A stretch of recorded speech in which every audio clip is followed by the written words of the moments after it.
మంచిర్యాల జిల్లా బెల్లంపల్లి పట్టణంలో కాంగ్రెస్ ప్రభుత్వం ప్రతిష్టాత్మకంగా నిర్వహిస్తున్న ప్రజాపాలన కార్యక్రమాన్ని బెల్లంపల్లి పట్టణంలోని 34 వార్డులలో దరఖాస్తు స్వీకరణ ప్రక్రియను మొదలుపెట్టారు.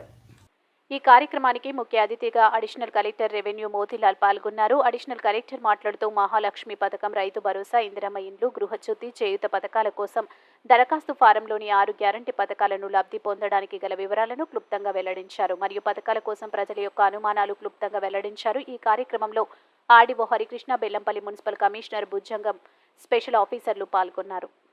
తీసుకొని ముందుకు వెళ్తున్నది కాబట్టి ప్రజలందరూ కూడా ఇట్టి పథకాలని మీరు సద్వినియోగం చేసుకుంటున్నాను. ఈ రోజు నుంచి వచ్చే నెల అంటే జనవరి 6వ తారీఖు వరకు మొత్తం 8 రోజులు మధ్యన 2 రోజులు సెలవు వస్తున్నది. 31, 1వ తారీఖు 2 రోజులు సెలవు ఉన్నది. ఈ సెలవు 2 దినాలు కాక ఈ 6వ తారీఖు వరకు మొత్తం 8 రోజుల కార్యక్రమం ఇది. 8 రోజుల కార్యక్రమంలో భాగంగా ఇక్కడ ఈ కౌంటర్ ఏదైతే ఏర్పాటు చేశారో ఇక్కడ వివిధ శాఖలకు చెందిన అధికారులు ఉంటారు.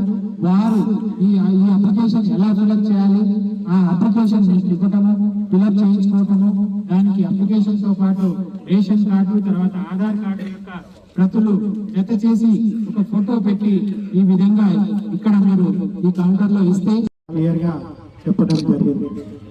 కొత్తగా ఏర్పడిన ప్రభుత్వం యొక్క ఉద్దేశం రాష్ట్రాన్ని అభివృద్ధి పదంలో నడుపుతూ ఆ అభివృద్ధి ఫలాలు అందరికీ కూడా ప్రజలందరూ కూడా చేరేటట్టు ఏదైతే మనకి 6 పథకాలు మనకి ప్రకటించారో ఆ ప్రకటనలో భాగంగా ఆ ఉచిత బస్సు ప్రయాణం అనేది మొదటి రోజు నుంచే వినియోగించుకుంటున్నారు మహిళలందరూ కూడా, మీకు అందరికీ తెలిసిన విషయమే. ఆ తర్వాత మహాలక్ష్మి పథకంలో ఇప్పుడే మన అధికారులు, చైర్మన్ గారు చెప్పినట్టు ప్రతి మహిళకి, నిరుపేద మహిళకి 2500 ప్రతి నెల అందేటట్టు, ఆర్థిక సహాయం అందేటట్టు, ఆ తర్వాత గ్యాస్ సిలిండర్ ఏదైతే ఉందో ఇప్పుడు 1050 రూపాయలు రేటు ఉందనుకుంటాను.